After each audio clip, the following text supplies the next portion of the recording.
Okay, thank you.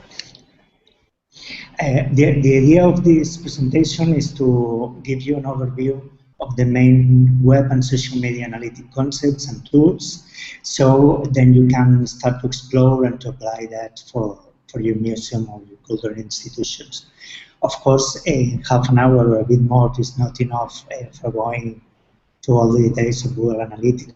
Will take some days, or Facebook Analytics or Twitter, but I want to give you an overview of the main ideas, the core ideas, so you can start working with analytics. And this is the reason I'm going to focus on the main concepts and not on some functionalities on the tools, because they change so fast, but the main concepts remain the same for many years. The main challenge we focus on, it's not exclusive of cultural institutions or museums, but it's very clear on museums because they are usually short of budget and personnel, is that we are in a very fast changing environment. We have a lot of data, but we are saturated with this kind of information. It's difficult to make sense out of it. And our capacity to take advantage of all the data around us is very limited due to the lack of time, knowledge, and sometimes just we lack the basics. We don't know what this data can do for us. We don't know the questions we can ask. And we are going to focus part in the presentation on the questions. For me, there is no digital strategy without analytics. That means web analytics, but also social media, business analytics in case you have a shop or sell tickets on the website, and so on. If you don't analyze what you do, you just try and go on.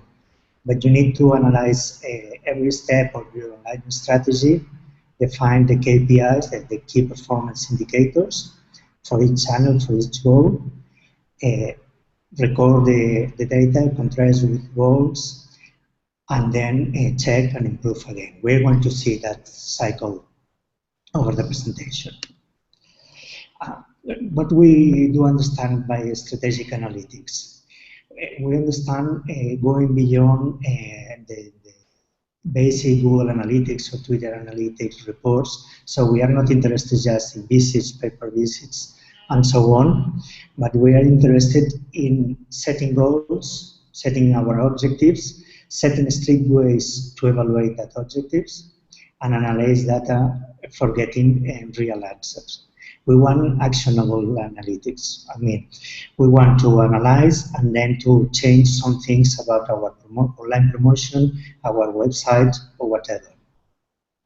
And for me, the key point here is to ask the right questions. Then we can learn which data can help us to answer these questions, how to improve the analysis we are doing. But the main point is the right questions. And it's very difficult that a web analytics consultant can ask the questions for you, because the questions are specific for every museum or institution. These are just examples of key questions just to open your mind so you can write your own questions. You can ask your web analytics, but many of these questions also stand for social media analytics. You can ask if you are bringing new visitors to your website, or it's just the people that usually goes to your museum that goes to the website. What the website is used for. You can make all the information architecture of a museum website. You decide to put some information about different topics, but what are the topics that interest the people that visit your museum? Because in the web analytics, you have all the information you need to get to that. You will probably know that there are some people finding practical information. You can know how many of them and what they are looking for. Are people looking for temporary exhibitions information, or there are students looking for learning resources?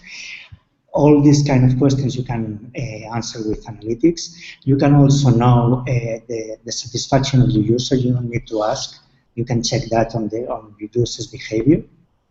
If your content is interesting, people will visit for a longer time. They will go from a file to another, from a page about one artist to another one, or people is quitting very fast. Which audiences are you reaching? Museums in Spain have many publics, but mainly two publics, which are local public and also tourists. I guess it's the same situation for many museums in Italy. So you can split these audiences and know the interest of everyone. If tourists are visiting when they are abroad before the trip, or they are visiting with a mobile phone in the hotel and so on. And that leads you to improving your website to give a better service to these people. Which contents of your web page are fostering user loyalty? Because if you're going to the website only for practical information, you only visit the website before visiting the museum, but you may have many interesting contents that you want people to read. So which kind of contents makes people to come back to your website? How do we measure user loyalty and engagement? To what extent we know our public, I mean our online public. So there are specific strategies for cross-selling strategies, increased content consumption, and so on. And when I say cross-selling, I'm not only talking about money. I'm talking if someone is in your educational part of the website and is looking to a content, put there some related content so they can keep consuming your content. It's not only about money. Which are the weak points of my online strategy or the bottlenecks of my website? Also, what is the relationship among my museum and environment, online environment? So who is linking to me, which kind of traffic they bring to me, and so on. And there are many, many other questions. This is just a reference for you, just to keep thinking on your own questions. I always recommend to set specific objectives for your website. If you have ticket selling or newsletter subscriptions, there are clear goals, but there are other kinds of goals. You may want long visits or visits that go to download a PDF file or to see a video. So you can start to understand what are people doing with your website. And just when you're evaluating your campaigns or your actions, don't take for granted that Facebook and Twitter are free, because they consume a big deal of time of your team. And don't assume that all goals are transactional. So I'm not talking about selling. You may sell tickets on your website, but many of the goals are just download some educational files, visit artists, files, long visits. There are many, many different goals in a museum website. And as I said before, the list of questions for each website is different, and it reflects not only the website, but the previous goals of the museum. If you're going to start to work with that, start with the questions. Always start with all the things you want answered, then you can start with just a few questions, the easiest one, but try to know where you want to go. Otherwise, when you go to Google Analytics and see all the charts and data, it's easy to get overwhelmed by that, and just put all the information Google is giving you and not asking the information you really want to know. Okay, a key concept is the KPI. KPI stands for Key Performance Indicator. Everyone has to choose their own KPIs. So we know, and we will see now the main Google Analytics variables, but you have to choose those that represent your goals, or those that are really interesting for you. And then you can build a dashboard or whatever just to check them and to make decisions based on this small set of indicators. There are standard variables that will help you. I'm not saying you have to take all this. I'm saying these are good candidates for being KPIs, but there are much more, and you don't have to take all this.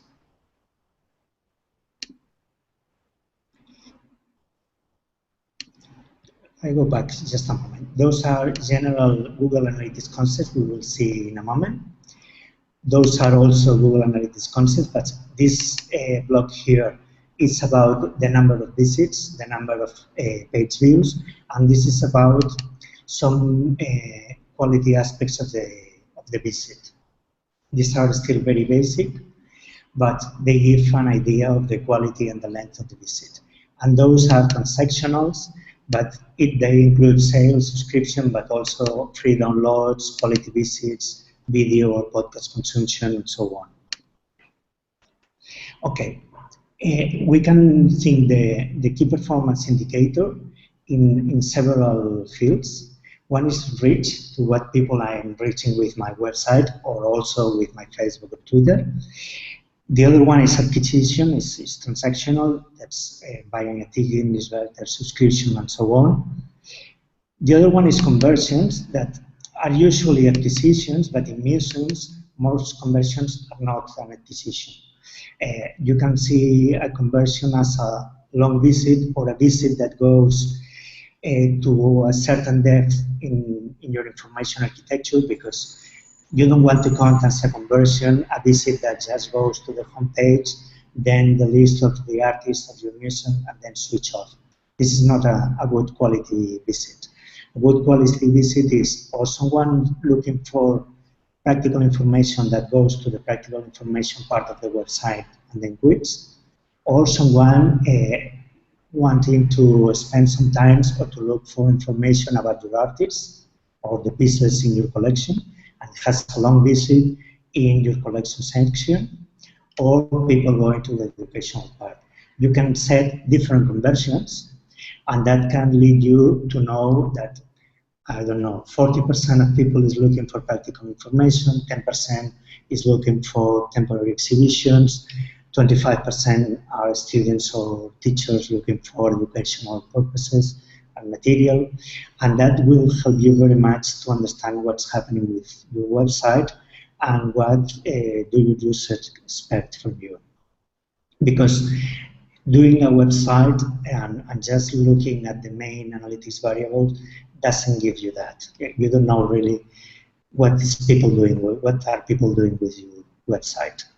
Other interesting point, especially if you have a lot of tourists, is retention or your loyalty. How do you make your website interesting enough to be worth visiting again? So we cannot limit ourselves to times, timetables, schedules, ticket prices, and all these things.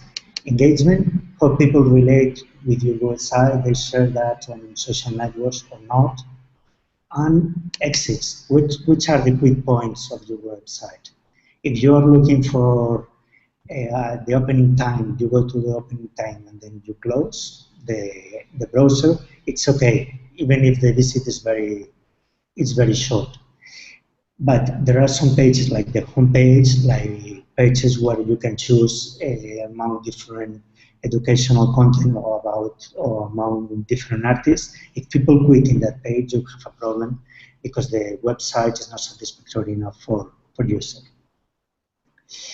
And if you are starting in web analytics, I recommend just start with a few KPI, work them out, try to think the results, improve something, and then you can go bigger with your set of KPIs.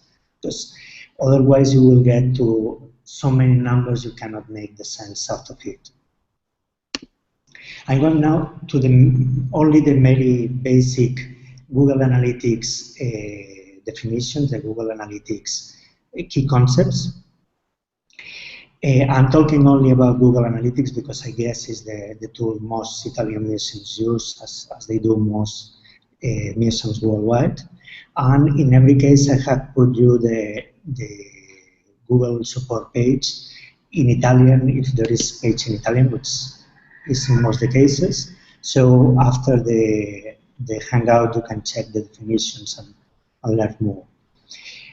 Visits is the key concept. A visit is someone getting to your website and going through pages without a gap of more than 30 minutes. So if I see 5 pages and I close, this is a 5-page visit.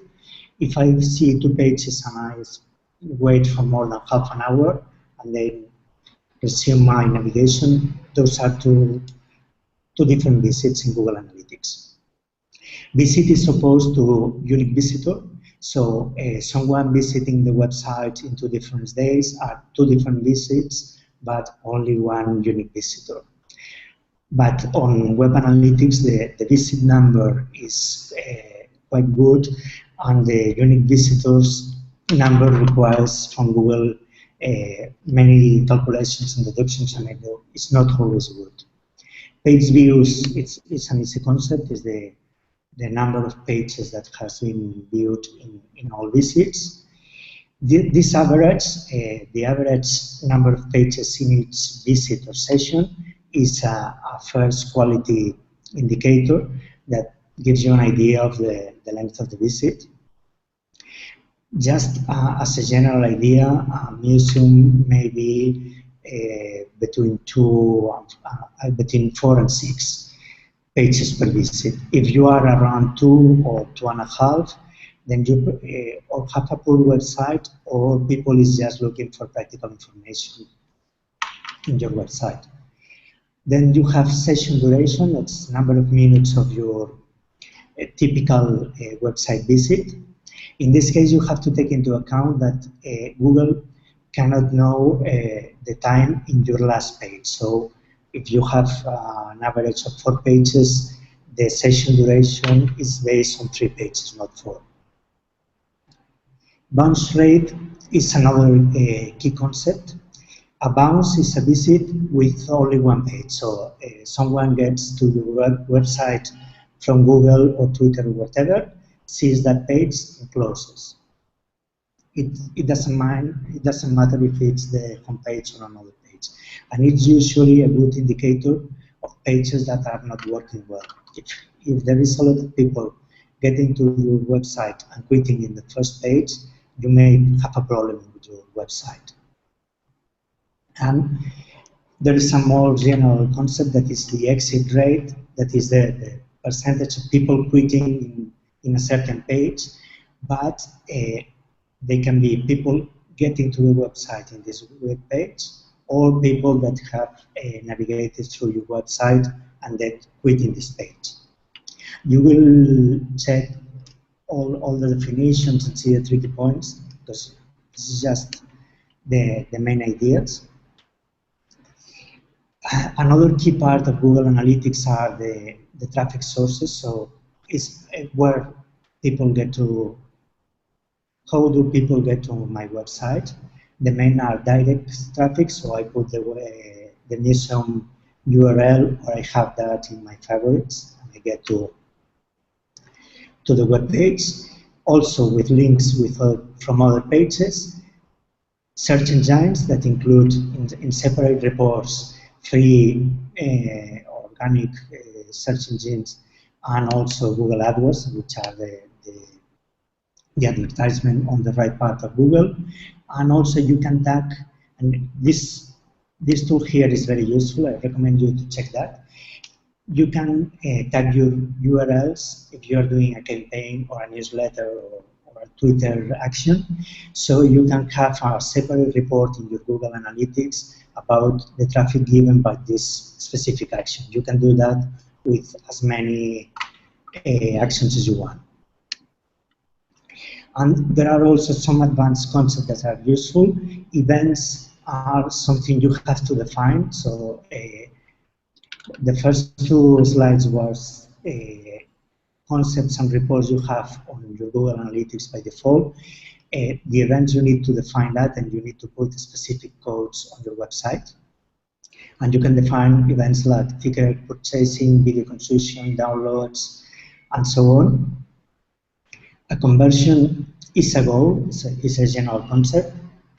And then there are different kinds of conversion. You can set a conversion if people get to a specific URL. like the educational concept I said before. You can set a conversion for long visits, and you can also set a conversion related to a specific or a set of specific events. And the conversion funnel is when you analyze people getting to your website and going through the different steps until they go to the conversion page or the conversion action.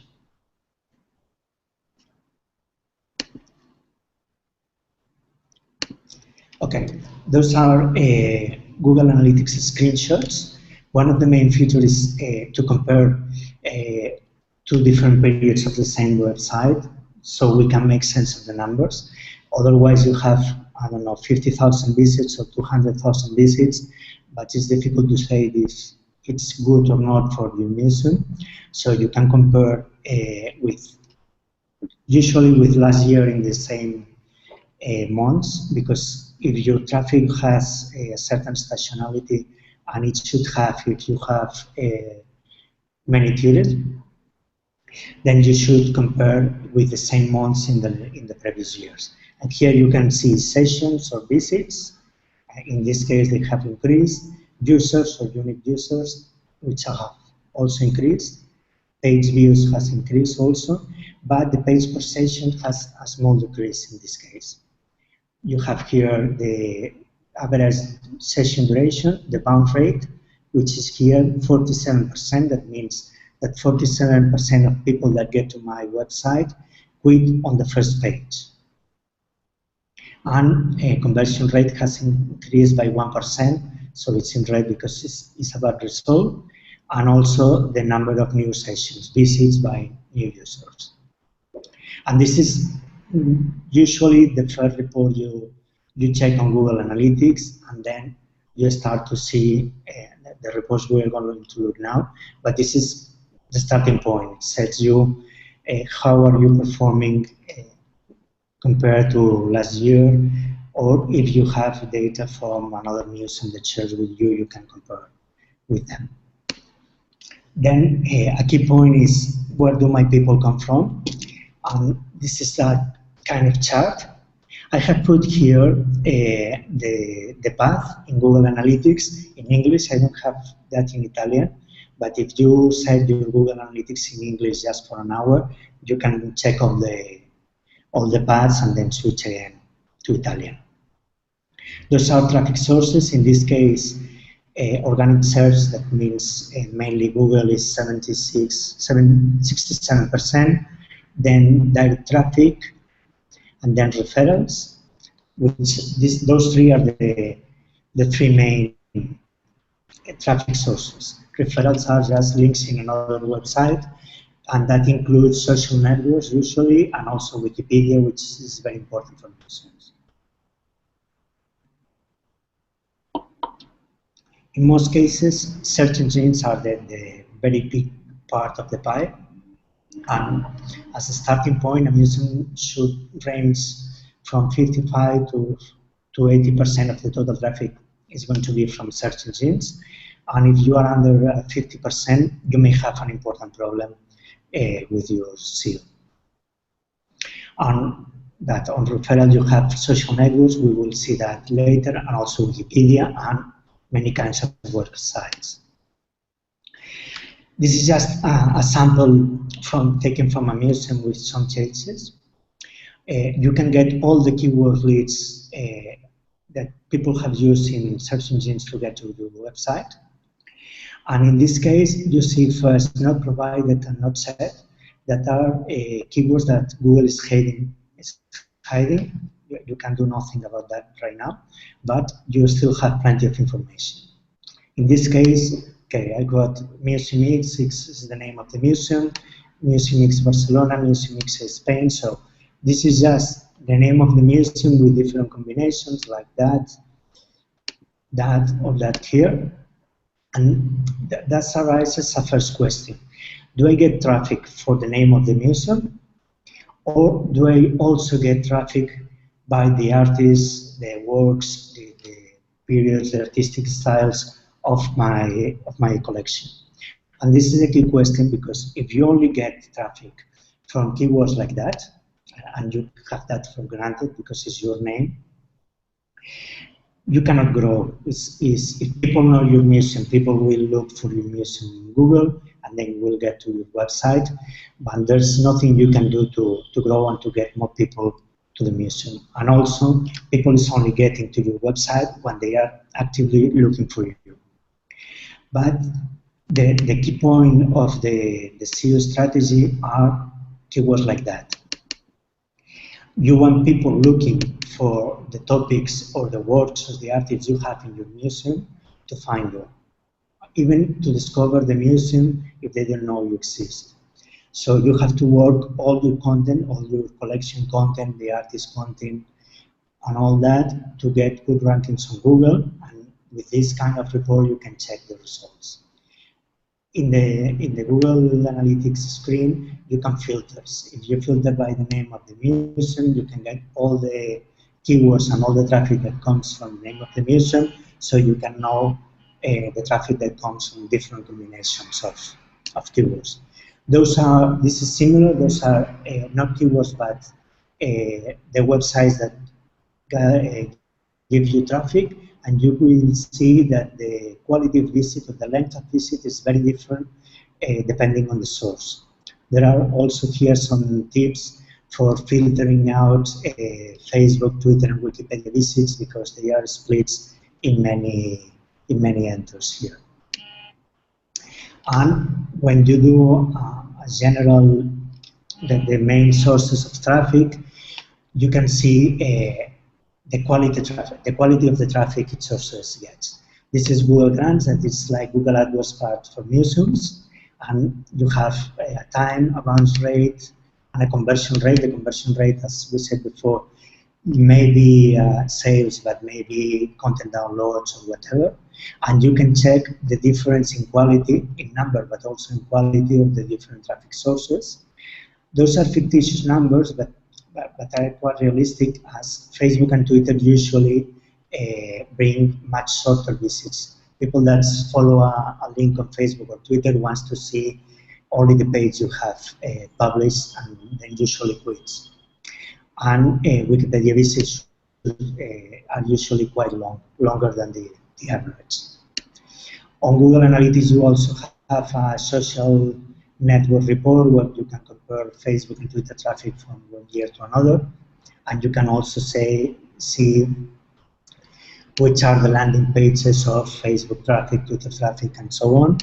You also have geographic reports. You can see on a worldwide map where people is coming from, and when you choose one country, you see the major spots, and you can also compare quality traffic. You can see if British traffic to Italian museums is shorter because they are only looking how to get to the museum, or if they browse the collection or not. Breaking down the content, that helps you to know where people is in your website. I mean, if you have several folders, one for practical information, one for the collection, one for the building, you can know the content consumption of each one and the part of the global one. So you can get some insights on your website use. And that means that if you have your folders well organized and well tagged, you will have a great advantage analyzing your information. This is the same with the top pages. And Google Analytics can also help you to get lots of technical information that is very useful when you're going to change your website. You can know which browsers people use, so you have to know in the new website if I should adapt to Internet Explorer 8 or not. You also have visits about smartphones and tablets, how they increase, and what do they do in the website. Are they shorter, which they usually are, and what kind of content they consume. And this will give you very useful insights to things your website and improve the service. Because in many museums in Spain, in summer, there are about 40–45% of visits are from smartphones and tablets, but many websites are not adapted. So this is one of the key points of just now this year and the next year, to adapt and to give a satisfactory website for smartphones and mobile and tablets. And you can check all this information about your museum, what people are looking from their smartphone in Google Analytics. You have also taken into account that roaming rates in Europe are dropping. So when they get to zero, many people, many tourists are going to use their smartphone much more than now. This is a tool from 1 or 2 years ago. It's real-time analytics, but now it's more a thing to play with. It's only for press or websites with thousands of visits an hour. They take advantage of that. The new step Google is taking is Google Universal Analytics that try to address the situation in which I access a website with my smartphone, with my computer home, and with my work home, and they want to know I am the same person, so I can make sense of the analytics. I'm not looking just if I have much more visitors, but without the coherence of I check something in my smartphone in the underground, and I buy it at home in my computer. I want to give that a unity, to see the same person in all the devices. And here I have left you some links and some books so you can read if you're interested in. Those are official Google links, and those are some books and some blogs.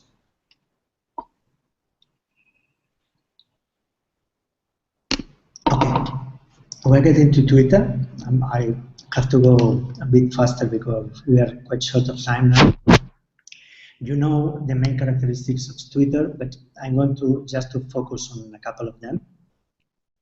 This is a map of tweets from last Sunday. So Twitter is spread worldwide right now, except China, which is what is banned. And as you know, tweets are very, very short, and they have some specific features that make the Twitter ecosystems quite complex and quite rich. So there is a new language about tweets. Tweets are public, and relationships are asymmetrical. Those are three main differences from Facebook, and they give a very complex ecosystem we are going to see just now, right now. So understanding how the information spreads here is just a key point. You may have seen our graphs. The graphs just try to get an understanding of how relationships are working. So we don't focus on the Twitter text, but how we are connecting with other people. And you can analyze, like in this case, is Palazzo Madama with other museums worldwide. But in this case, is also Palazzo Madama with all the users they have talked with during a couple of months. And you can see clearly different, this is an Italian group, this is an Italian group, this is a museum professional group. So when you see that kind of analysis of your Twitter, you can get a very good understanding of the people around you and how they relate. This is related to two key concepts in social networks. One is the small world phenomenon. A small world, you may have heard about the 6 degrees of separation, which is like the fourth version of that. That means in a social network or in a real network, I may not be connected with lots of users, but I may have all of them quite close to me, or most of them quite close to me. I may be related with 100 to 200 people, but they are related to 100 more each one. Some of them overlap, some not. So just in a few steps, you can get almost everywhere in the world. And this is what we try to see here. This is only distance one from Palazzo Madama, and you can see all the growth relationships, and the information spreads through those paths. So when you go to a second or a third step, things get very complex, but this is the way we get many news, many useful professional stuff through social networks, and also we get to know different people through that. And the other one is which is this is called usually the strength of weak ties. I mean, the informal relationships you have, not only the people you are close to, but the people you are acquainted, the people that follow you and talk to you just sometimes are very, very important in social networks for the spread of information and for your messages to get to new people. So the number of users you have on Twitter is just an indicator. And for me, the key questions are not how many users do you have, how many followers do you have, but who are them? Are we reaching the audience we want to, or we are getting just friends and not the amusement public? Can we reach different environments, or are you only reaching students about art history in my town? Do I get to final public? Do I get to tourists? Do I get to journalists? You can analyze that. To what extent my publication get an echo, or I just publish and there is no one on the other side? And which kind of relationship and with strengths, what the strength of this relationship I have with my followers and with the people we follow from the museum. So the key point here again is analyzing. And I want to know that if I'm getting to my target, at what time do my publications go better, which users are those who spread my information, and so on. And for doing that, there are very different tools. We are going to see some of them. Twitter has a Twitter analytics, but it's not public. So you only get to that if you are doing Twitter ads. We will see that later. Cloud is just a benchmarking tool. It assesses your influence and your importance on Twitter, also on Facebook, but it's more reliable on Twitter. It's free to use, so you can check and you can see in this chart the evolution of your account and also if they think you are influential on a certain topic. Social Bro is an inexpensive tool that is very helpful for the organization. It helps you to make sets, different sets with your followers, so you can mention some of them in several different topics. You can see if they spread your information or not. And if you use that over some months, you will get better results because you can know what works and what doesn't, what people answers to your mentions and what people doesn't, and that kind of thing. It's an easy tool to use.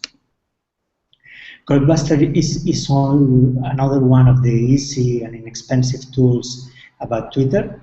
That chart here gives you every tweet in a certain period of time, and you can check for every tweet the number of retweets, the number of potential impressions. You can see the tweet and also the number of answers and the most influential tweets you have published.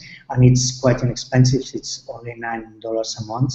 So I think it's worth a try because those are tools that if you check just 10 minutes a week, you will get very useful insights about the job you are doing on Twitter, and you can improve your performance. There are also, I have only focused on free and inexpensive tools, but there are tools that are over 2,000 euros a month and really, really complex. TweetDeck and Hootsuite are just examples of tools that help you to publish on Twitter. You may use them. And also Hootsuite has a connection with Social Bro, so you can share the list and so on. Bitly is not a Twitter analytics tool, but if you are sharing links about your museum and also about other museums or blogs or whatever, if you use Bitly or other link shortener, you will get a statistic of what people clicks. So you can see if you are getting traffic to the website. You can also see if you are sending traffic to an art blogger and so on. And that it's very easy to use, and it gives you easy insights and useful insights about what publications your people like or not, your followers like or not. In Google Analytics, in the social part of the dashboard, you get all referrals from Twitter, the quality, the landing pages, and so on. Topsy is another free free tool, and you put a topic, and you can see the most influential publications on press and also on social networks about that topic. But even if they talk about blogs or press, they are talking about the spread of the information in social networks, not in the original website. And this is another free tool, which is analytics.topsy.com. You can put a hashtag or a word, and you can see the number of uses, the number of tweets published during the last month with this hashtag, so you can see emerging trends, if your exhibition hashtag is working or not, if people are talking about you or not. And just the last one are the way we analyze the Twitter talk. This is called social network analysis with graphs, and we use that to get to know your community, to follow a hashtag on our exhibition, to detect influencers, which is not just know the number of influencers, or you know the exact users that interest you for spreading information or for getting to new audiences. You design data-driven strategies, and you can assess the performance of different actions.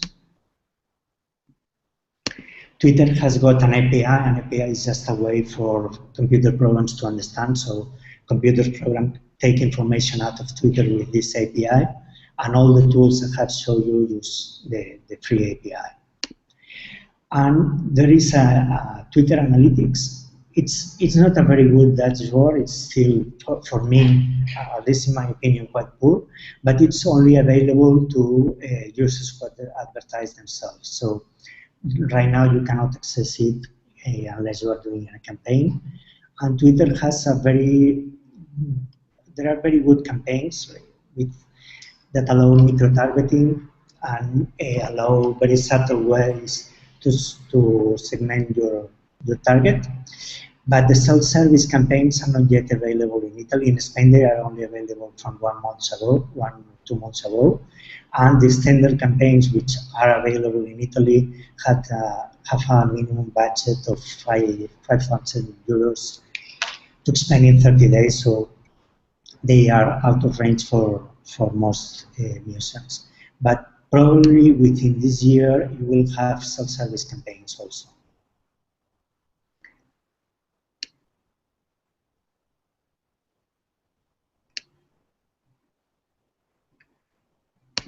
Okay, as with web analytics, you have to set your KPI set, but this is just a starting point to help you define that. And they are classified by the topic. About audience, you have number of followers. About interaction, you have mentions and retweets. About volume and frequency, you have analyzed your publications. You have also a cloud and the potential impressions to assess your influence, and you have graphs to do more detailed analysis, more qualitative analysis that helps you to know how your information is spreading, if you are getting to different communities or not. It's just, as the other one, a starting point that helps you to think your own list of keywords. And then we are going just to the last part, that's Facebook. Facebook has Facebook Insights, which is the analytic tool for pages, so we are focusing on that. And there is a key concept now you have to take into account when you are analyzing that is, as average, you get only to 20% of the people that are following you. This is a change Facebook introduced a couple of years ago, and of course they introduced it at the same time they launched a Facebook campaign. So if you want to get to 50% or 100%, you have to pay. But even though that 20% is not a guarantee, you can get only to 2% or 5% if your publications don't have engagement.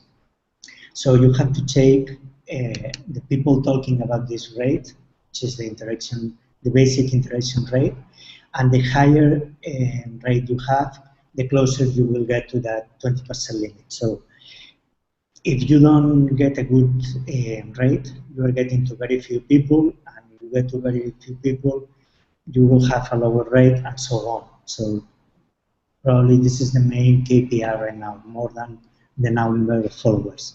Any successful Facebook strategy has to always check on the people talking about this rate and try to improve and check all the actions against the impact they have on the people talking about this. Here you have the same starting point, so you can use Facebook Analytics to set your KPIs, but as I said before, you have to add that to your goals and to public. This is the Facebook dashboard. I recommend using only the main KPI and ignoring the rest, and when you are comfortable with that, you can go on. Because first of all, there are some contradictions in Facebook data. Sometimes you see an information in one report and the same information in another one, and the numbers don't match, and the definitions are quite complex. And so just keep followers, people talking about this, which is the key interaction rate, and check, as we do here, the average reach by post tape, which is a key information. So if videos are working better than photos, if photos are working better than links, and also the interaction rates, the people talking about this by post type, and new likes. Those are just as the very basic KPIs to start with, and then you can grow and ask more variables, more information. This is not, those charts here are not from Facebook. Those are from custom-made dashboards we do for customers. But you can do it at home if you want. You have the main information. Here you have the photos that usually are quite easy to get in comparison to videos are working better than videos. So this gives you quite a very easy to apply insight to get better people talking about this, and if you get better people talking about this, you will get a broader audience, better reach. Here is again Google Analytics. You have, as with Twitter, the report about the Facebook visits over time, the landing pages, and so on. Here you have all social networks information. Sorry. But Google Analytics in this case is only useful to know how many visits Facebook brings you to your website. But most of the interesting things in Facebook to Twitter happens in Facebook to Twitter. It's not only people going to your website, but the interaction you have in Facebook, the retweets and the mentions you have in Twitter, and this kind of dashboards, that's only a sample of several charts, or the Facebook dashboard are the tools you have to use to extract the key data you need. But as before, choose your KPIs related to your goals. If you are in Facebook just for local people, look for local people. If you are looking for students, look for students and focus, otherwise you will get, again, overwhelmed with so many data. And that's all. I think I've been a bit too fast, but it was a long presentation for the time. You have a bit more material that I have shown, so you can check that later on. The PowerPoint is on the slide share. I will share the link on Twitter also. And you have my email if you have any questions, our Twitter, and also you can download the museum study we have done for over a year, monitoring all close conversations between museums worldwide. It's about 2,000 museums, and it will get you, I think, useful insights about how Twitter is used by museums and all the structure of the conversation. And that's okay, all. Alex. Thank you. Thank you. Thank you. It's been so useful. I think we definitely run out of time, but I just want to take a few minutes to introduce the Archaeological Museum of Florence, and then Alessandro will ask you a question from them, and I think we have some questions from the Twitter account. We'll try to do everything in like 10 minutes, okay? Okay. So the Archaeological Museum of Florence is the only archaeological museum in Florence which is managed by the municipality. Okay, so within the MAF, there's also an Egyptian museum which has the biggest collection of Egyptian manufacts in Italy, right after the Egyptian Museum of Turin, of course. And their collection is very wide, so some masterpieces in Arezzo, which are famous worldwide. Marina told us that their core visitors are school and foreign visitors. This is because a lot of tourists in Florence just happen to go to the Uffizi Gallery or the most famous museums. And by the way, they try to combine the online and offline presence by giving some cards at the entrance of the museums, which tell the public that they actually have an online presence, and they invite the public to visit their profiles. Speaking of their online communication, the Archaeological Museum of Florence is present on. Let me show you my. Are you seeing my desktop? No. Is it working? Yeah, okay. I did it again. Perfect. Okay, never mind. Don't worry. Okay, I just wanted to show you the MAF Museum sites, but okay, it's not working, never mind. So they have a website which is a bit old and not very catchy in the graphics, but they try to supply to this lack of communication by using a blog on WordPress, which is actually really has good level of visits, even if not that high interaction. But they have a Facebook profile and 2 Twitter accounts, and they manage also a Pinterest account. They're using WordPress stats for the blog and TweetReach for both their Twitter accounts. They're using Facebook Insights for Facebook and a Tailwind for Pinterest. So I'm very sorry that I rushed on their presentation, but we don't have that much time. Anyway, their museum is one of the good museum, of the museum in Italy who are trying to wake up. So their online presence is really useful. They have some interesting initiatives on Twitter, especially. They're running like ArcheoQuiz and other initiatives dealing with other museums in Italy about like archaeological manufacts which are found under the sea. So this is just to tell you, Alex, and the people who are watching, that they are an active museum online. So they might need some direction, they might need some instruction from you.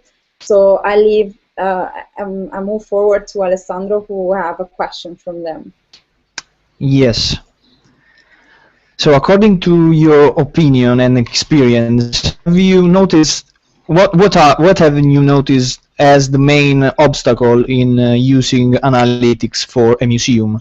What is your experience with museum in this sector, like lack of fund, mindset, or administration permission, whatever?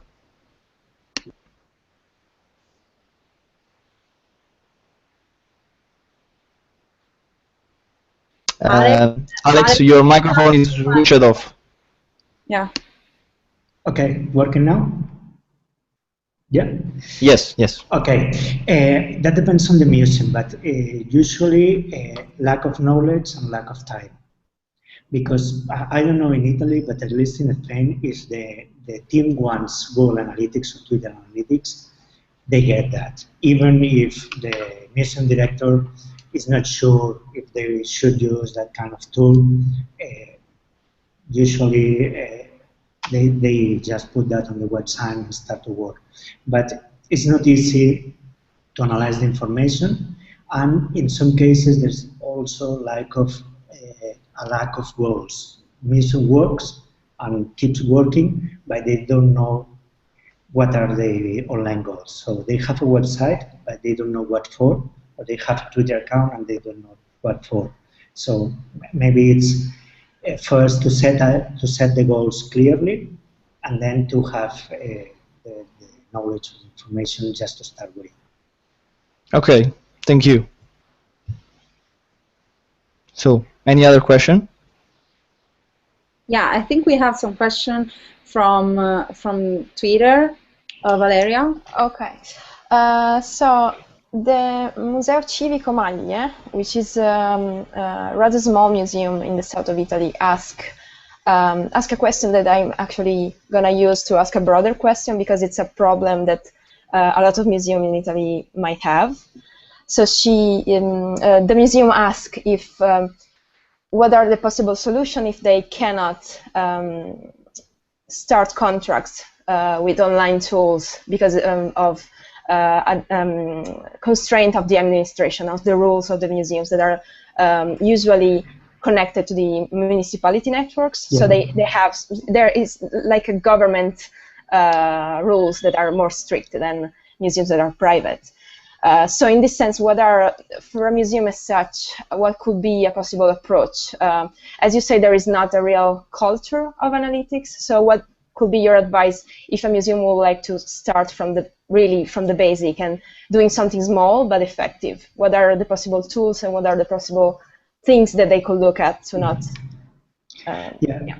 Okay. For web analytics, the usual tool is Google Analytics, but of course there are certain drawbacks of that. Google has the information, the cookies, and so on. But you can also install on your web server a tool called Piwik, Piwik,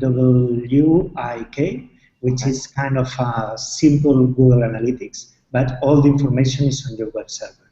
So if the administration is not sure about Google Analytics because a third party having information about people visiting you or cookies and so on, you can always run with that. German public administration is using it because of the privacy concerns. Google Analytics is much better, but you have the basic reports on Piwik also. Mm-hmm. Okay. And for Twitter, if you want to be there, you have to accept Twitter rules, or for Facebook, otherwise you cannot be there. There's nothing you can do for that.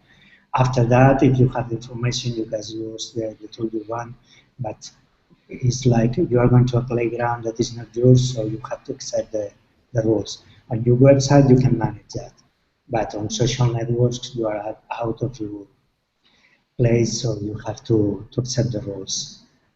Twitter rules, by the way, are much easier to accept than Facebook rules, with more private information, more concerns about privacy information, and with also all the images you put on Facebook, you allow Facebook to use it in several ways. And Twitter, most of the time, you are just linking to external source. Mm-hmm. Okay, so I think it's 1 hour we're talking, so I think unless we have more questions, I think we should just... I have another question, actually. It's a very quick one. The same museum asked another thing, which is, I don't think you might not have the answer, but it might trigger an interesting discussion, because the museum asked if there are any, let's say, broader European tools or network that, since the culture of analytics is growing, and still museums are not private companies, so they cannot keep up with the same way companies do analytics. So, and there is still a lack of free tools. In any case, you kind of have to pay for everything, and you kind of have to, even if it's not like money, it's time. So are there any projects or platforms that encourage museums to share, let's say, the platforms, or share the, I don't know, the way they look at analytics, or share. I don't really know what I'm trying to say. We always talk about creating a network and do network. Could that be a solution for enhancing this culture of analytics, to look at the how they can group together and start something together if they cannot do it on their own? Yeah, there are several different questions here. First of all, tools are free or inexpensive. I have skipped all the expensive tools. So Google Analytics is free, Facebook Insights is free, and the Twitter tools I'll have recommended you are about 10 euros a month. The problem is time, not the money here. Because, of course, you have to allow the budget, but it's 100 euros a year.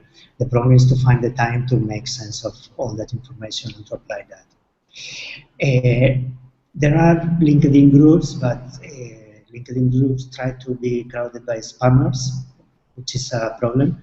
Museums and the web group on LinkedIn is sometimes a useful group, but very active. And I think there is more an informal network. I get mails from museums in other countries. I'm in touch with Elena Villaspesa, which is a Stage Galleries analyst. We share things. We also share things through Twitter and also with the Musetech hashtag. But I'm not aware of any formal network. But maybe it's an idea to to build one from the several different informal networks that are working now. I get phone calls from museums in Spain, mails from museums outside, and I'm sure many people also get that. So maybe we can merge that to a more formal network.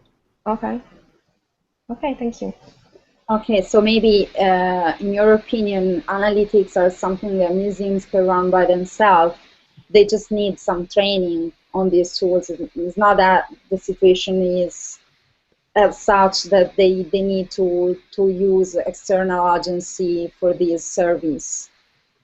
If they can pay a good external agency, it's always easier, and the external agency will get to better insights. Of course, but that is expensive.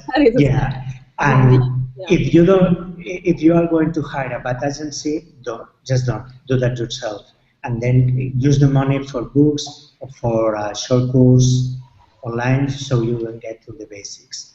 Because if you hire an external consultant, you need someone that knows analytics and all that very well, but someone that thinks like inside the museum. Okay, so do you think that there are free tools online, like free YouTube courses, or how? Yeah, I have skipped those slides, but I have put you 3 books.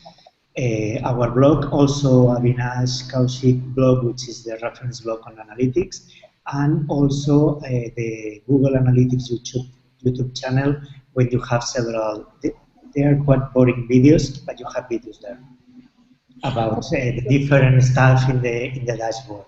Okay, so maybe you can send me by email some sources, and we can share it through our channel, so museums don't have any excuses to not to use analytics anymore. Okay, so thank you, Alex. Thank you very much. I think what you said has been very useful, and I hope that more people will watch your presentation on our YouTube channel, because it's something that I think I will watch it again myself, because I need to think a little bit more about some things that you've said that are really, really interesting and useful. So thank you very much, and thank you also to Marina for being with us. And I'm really sorry that we skipped a little bit on the part of math, but I think at least you've heard some useful tips. So thank you, Valeria and Alessandro, and we'll be again online with Svegliamuseo on air this Friday at 3 p.m. in Italy and 9 a.m. in the Eastern Coast America time. And so we will be talking about a wider approach to the organization of exhibits and to the, I don't know, management of the museum. Yeah, of the programs. Yeah, museum programs. Yeah. Okay, so thank you everyone, and see you on Friday. Bye. Bye.